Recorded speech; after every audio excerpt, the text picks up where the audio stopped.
Hey everybody, it's Danny Rich again here at GR Research, and we're looking at all things DIY. And lately, if you've been watching our videos, you've probably seen that we've been doing lots and lots of upgrades on different speakers. Again, we just work on what anybody sends us. The deal is you send us a speaker, we measure and test it and evaluate it for you for free. We tell you everything about the speaker. We show you all the measurements and we give you recommendations as to what can be done and what those costs may be. Sometimes we wind up just sending that speaker back. Sometimes we wind up just replicating the crossover with better quality parts. Sometimes we have to redesign everything and fix things. It's just a whole gamut of things. And if you've been watching, you've seen us do a lot of different brands lately, and we've started to get a lot of calls from people or emails asking, which one should I buy? If I were to just go out and buy one of those models and then order the upgrade, which one offers the best performance? And I have to say to those folks, if you're already a DIY guy, if you're already willing to do some DIY work and you're looking for the best value for the money, the best performance for your dollar, don't buy one of those speakers and then spend the money doing the upgrade. Just start with one of our kits. You'll get far more performance, far more for your dollar than you would buying a commercial model and then fixing it. When you do a kit though, keep in mind you're doing more work. You're actually going to have to build the cabinet, do the construction. You're going to have to do, put forth a little more effort to get there when you build a kit. But in the end, you may have a lot more fun doing it, and you have a lot more pride in what you've done because you built it from start to finish, and the performance, I can guarantee, will be better. Now, what I recommend for a lot of you guys just starting out, it's really popular. It's my X series kits, and today we're going to talk about my favorite, the x-statik. But before we talk about the x-statik, let me give you a little background as to how the whole X series products came about. Years ago, Mark Shifter at AV123 came to me with this great idea. He said, Danny, I'm not going to spend $40,000 or $50,000 this year advertising in all the magazines. He said, I've got a better idea. What I'm going to do is create a little mini monitor that's basically a loss leader. I'm going to give this thing away for like $10 more than what it cost me to build it.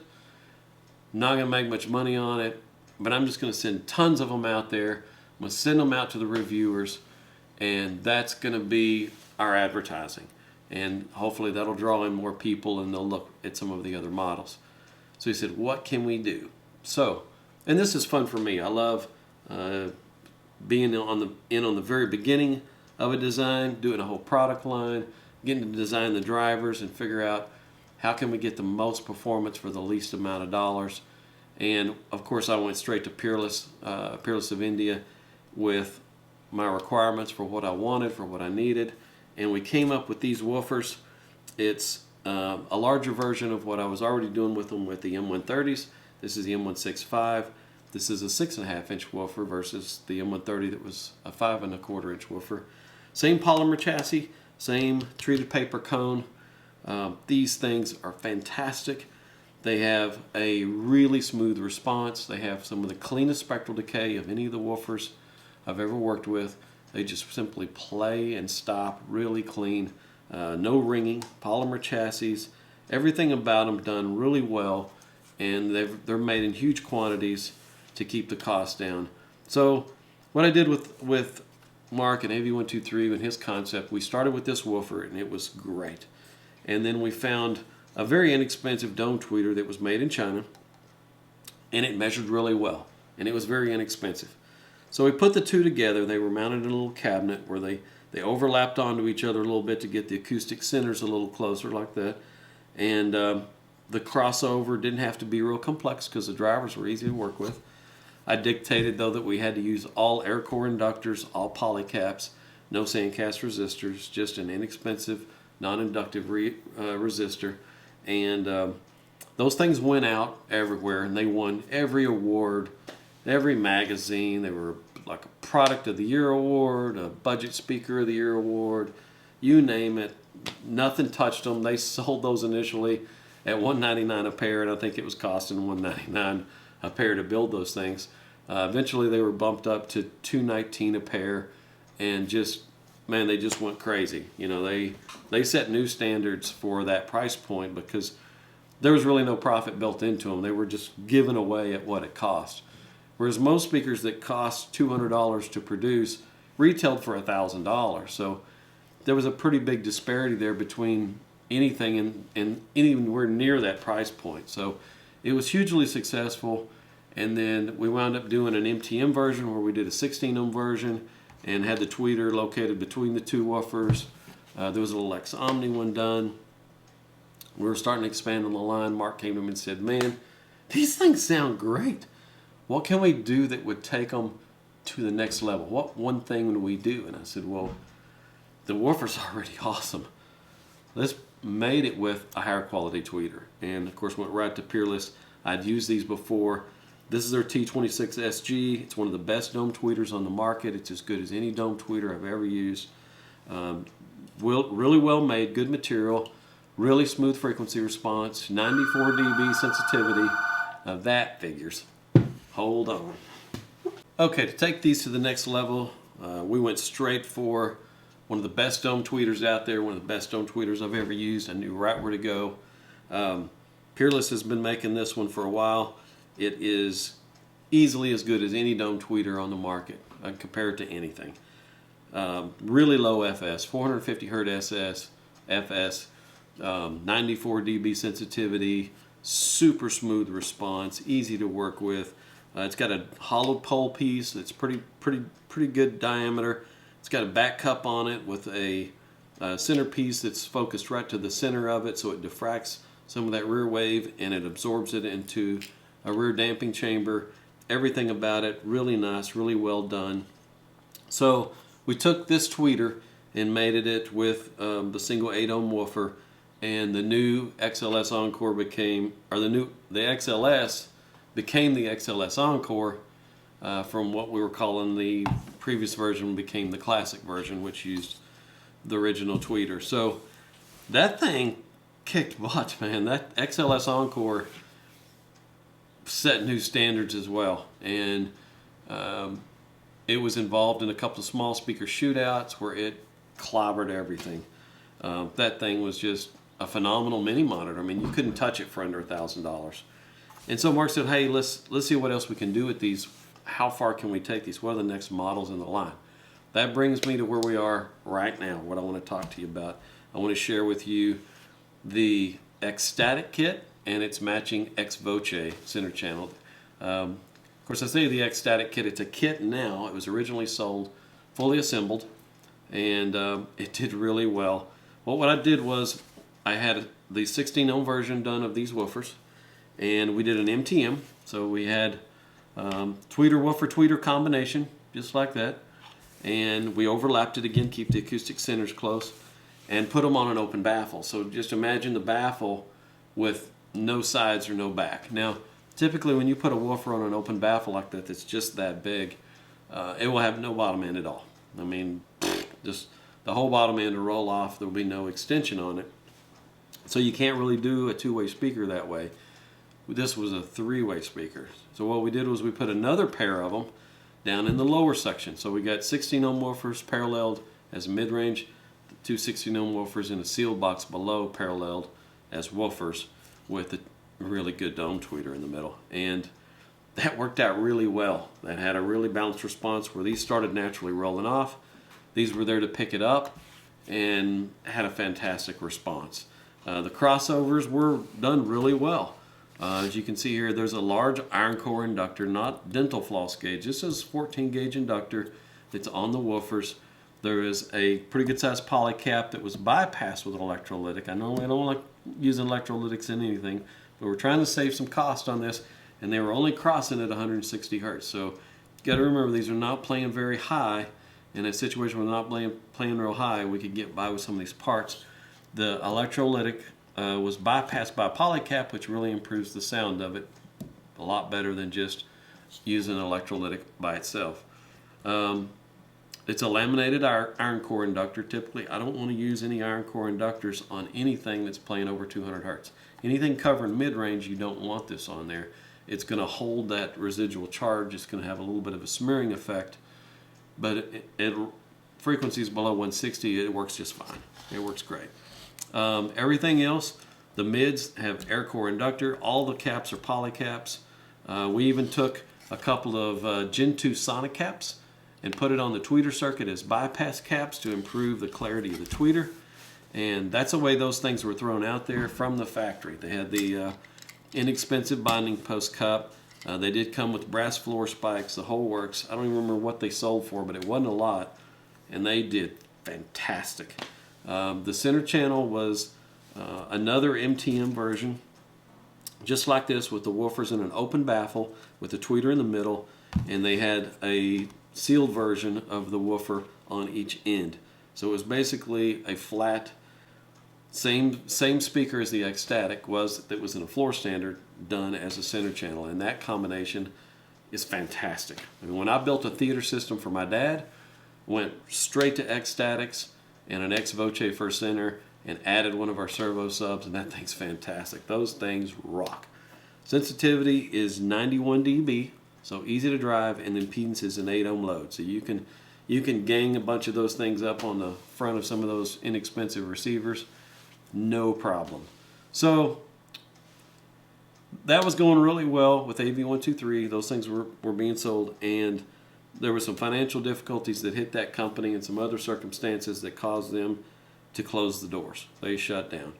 And the company that was manufacturing all of these speakers for them, which was located down in South America in Colombia, was kind of stuck with sitting on a lot of inventory, a lot of parts. That's where all of this stuff came from.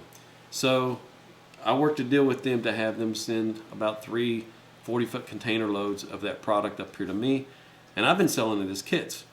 So now that x-statik model that was only available fully assembled is available as a kit. And so you get the fully done crossover, you get high quality, high purity copper wire that's in polyethylene. You get enough of that to do the whole speaker. It does come with the inexpensive little binding post cups, all the drivers, the wire, solder, screws, heat shrink, everything you need to build it. It's $399. First thought, is that per pair or per speaker? Well, if you visited our website and looked at any of our speakers, you'll see on every page it says price per pair. Prices are per pair, $399 per pair. I know I get people asking me that every week. Or is that priced per single or per pair? It's there on the website. Unless it's a center channel, if it's a center channel model, they're priced per unit. If they're not, they're priced per pair. So for $399, you get all of that to build a pair of the speakers. Next question I get always is, where can I see a copy of the cabinet plans? They're right there on the website. Scroll down to the bottom, it says see cabinet plans. Just click and you'll get a PDF file that shows you everything of the cabinet plans, shows you how to build the whole thing. It's an easy build.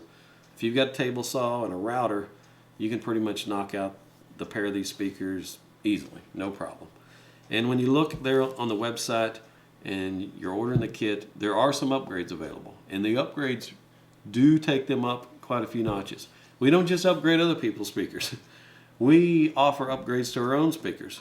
Sometimes you just want a base model. Sometimes people want a little XLS Encore that's $249 a pair, is what the kit starts at. They just want a pair of really good speakers for their garage or for their bedroom, for casual listening, things like that. $249 a pair, there you go, XLS Encores. But if you want to put sonic caps on it, tube connectors, Mills resistors, you want to take this thing to the nth degree, it will reward you. The building blocks are there. The drivers are great. Same with the x-statik. The driver quality is great. These things sound fantastic. And when you go in and you replace some of these parts with sonic caps, Mills resistors, things like that, you're rewarded. When you order the sonic cap upgrade, you still get the whole crossover. You have to pop some of these caps off and you replace them with the sonic caps on the board. You get to do that yourself. You get a Gen 2 bypass cap that goes down here in the woofer circuit, bypasses that poly cap and electrolytic, makes it discharge even faster, helps that bass sound a little bit cleaner. There is a tube connector upgrade. You can get a set of tube connectors instead of the cheap bonding post cup. Don't underestimate that upgrade. There is a lot of clarity and improvement by getting these little boogers out of the signal path and putting some tube connectors in. You can see the upgrade costs there on the website. This speaker, the reason it's one of my favorites, I love the vocals in this thing. When you put these woofers in an open baffle, it's just so transparent, so lush, like you can just reach out and touch the breath of the singer as they're singing. It's just there in space. You know, and being an open baffle speaker, keep in mind, like any open baffle speaker, you have to pull those things at least 3 feet or more out into the room. You can't back them up to a wall. You don't want the rear reflection to just reflect right off the wall and back at you. It'll sound like it's got a bunch of reverb in it or something, like you're smearing the original signal. You want it to sound like a late arriving reflection. It needs to be out in the room. And it'll recreate a three-dimensional sound stage as if it's really there within your room. More so than other speakers, this open baffle stuff, especially in the mid-range, really works well. And then of course with this tweeter, the high level, you know, the high end, the detail, the clarity, all that, it's there in spades with this tweeter. It's a really good tweeter. And the bottom end is good and solid because it's a sealed box. You typically don't get a lot of room gain or a lot of, you know, you don't have port noise to deal with. They're 3 feet out into the room. Their box is sealed. Doesn't give you a lot of low end extension.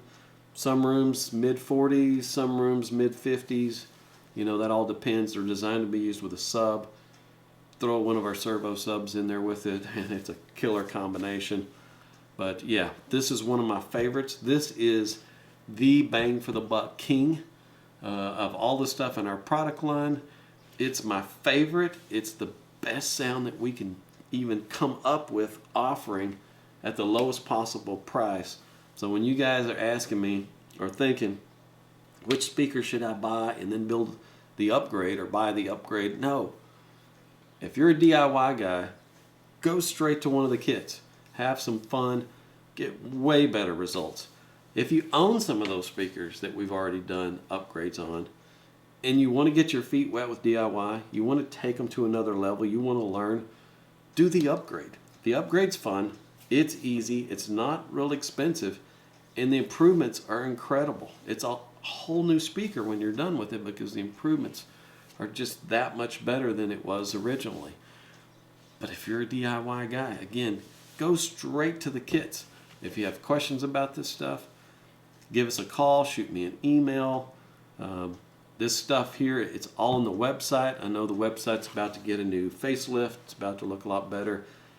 It looks like it was built in the 80s, some people say, but the information is there. If you want to go look at x-statiks, it's all right there in their X-Series kits. Everything's laid out. All the pricing information is there. There's photos there. And you can go to our forum and see tons of builds that our customers have done with these models. And the feedback is always over the top. X-statiks, x-statiks. They sound fantastic. That's it for this week. Thanks for joining. If you appreciate the video, click subscribe. We need the subscribers. We want to try and get that built up so we can reach as many people as possible. Who knows, next week we may look at some more upgrades. I've got a bunch more that just came in I've got to do. So we'll look at all things DIY. But today, wanted to show you one of our kits. I hope you enjoyed it and tune in next week. Thanks, guys.